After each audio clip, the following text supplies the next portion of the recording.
Hello everyone, this is Mr. Ahmed Sharawi. Welcome back to your English language learning channel, ELLC.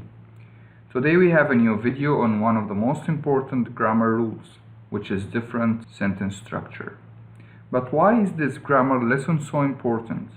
I personally consider this grammar rule so important as it has a strong effect when writing a paragraph or essay, especially if you are applying for IELTS, TOEFL or OET. We will see how soon in this video, so let's get started. The goal of this lesson is to learn about different sentence structure and how the variation of these sentence structure and sentence length will affect our writing. We will start by knowing the different types of sentence structure: simple sentence, compound sentence, and complex sentence. We will start by the simple sentence. The example says, James ate the avocado very fast. In this example, we have an independent clause. Independent clause means that it can stand alone. You can just get enough of this clause. If you find an independent clause, you will not need extra information. You can add an object, you can add a modifier, you can even add a prepositional phrase. There's no problem with that, but as long as you have independent clause, this is a simple sentence. So a simple sentence is a sentence composed of one independent clause and doesn't contain any dependent or subordinate clause. Like any other sentence, it has a subject and predicate, and this is the most important thing here. As you can see, one subject and one predicate, there will be a simple sentence. Of course, it gives or expresses a complete thought. Simple sentence don't leave you clueless. At the end of a simple sentence, you don't need to ask for extra information. Can you think of any simple sentence? Leave a comment with any simple sentence that you have in mind, and we will see if it's correct or you need to try again. Now we get to the compound sentence. We will start this type of sentence by doing this matching exercise. We will match sentences from column A to column B. Now you can pause the video for a second and you can answer the questions and then get back to the video again. You can even write the answers in the comments below. All of the sentences in column B, they have coordinating conjunctions. Coordinating conjunctions are used to join two sentences and they help form the compound sentences. So if you have a simple sentence or independent clause and you join it with another simple sentence or an independent clause, you will form the compound sentence. Of course, you need the help of these coordinating conjunctions. We have here 7 coordinating conjunctions, which are for, and, nor, but, or, yet, so. And they are all combined in this one word, which is fanboys. It helps you memorize these conjunctions. Here are the answers. Now it's your time again. You can pause the video anytime and write any compound sentence that comes to your mind. The good thing here is that I will reply to all of your answers. Another type of sentences is the complex sentence. We will start this one by checking this example. When the cake is brown, take it out of the oven.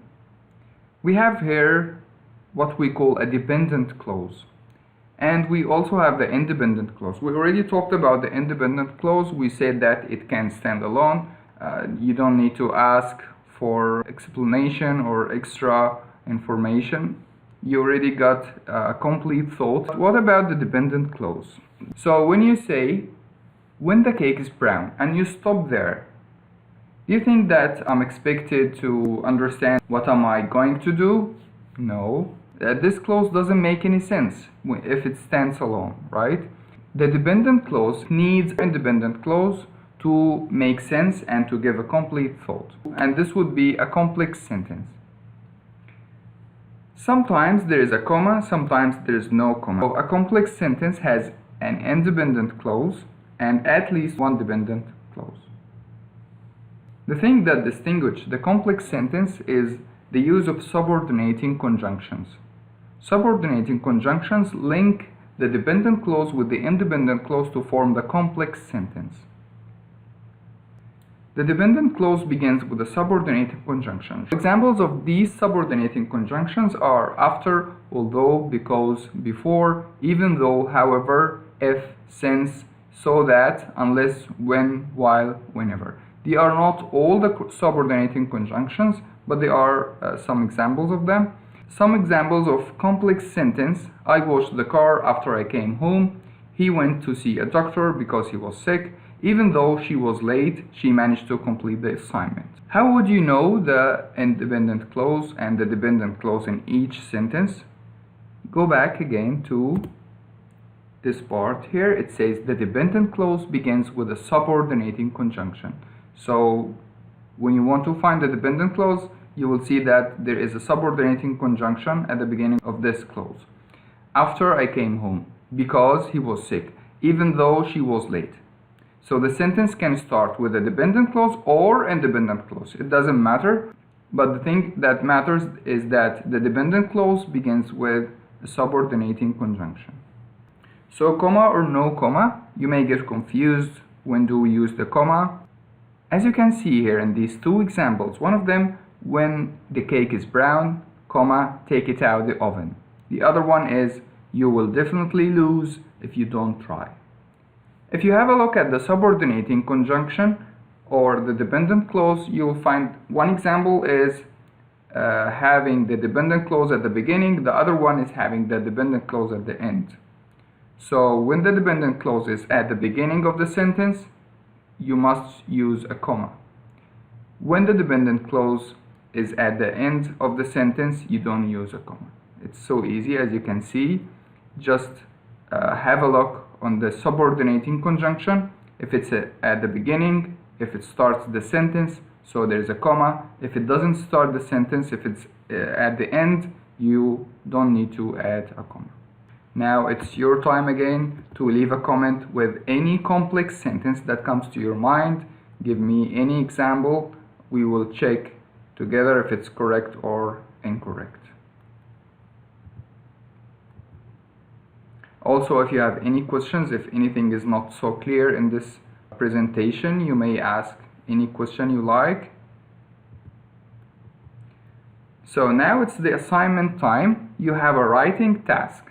I really like to apply the grammar rules that we learn by using them in writing, because this is the ideal application of the grammar rules.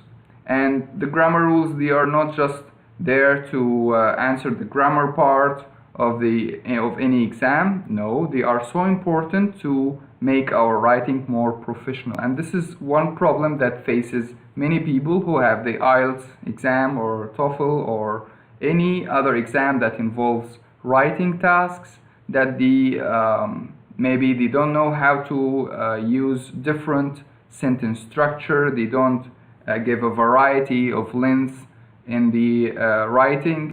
So in this writing task, you could write 50 to 100 words. Of course, this is for the beginners level. You could write 100 to 150 or 150 to 200 words. The most important thing here is that you will use different sentence structure. You will use simple, compound, and complex sentences.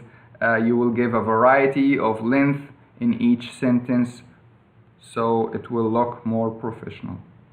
I hope this assignment is easy for you, and I hope that you enjoyed this video. Share it with your friends, especially with the ones who are applying for IELTS or TOEFL. That is a very, very important trick that many people don't know about.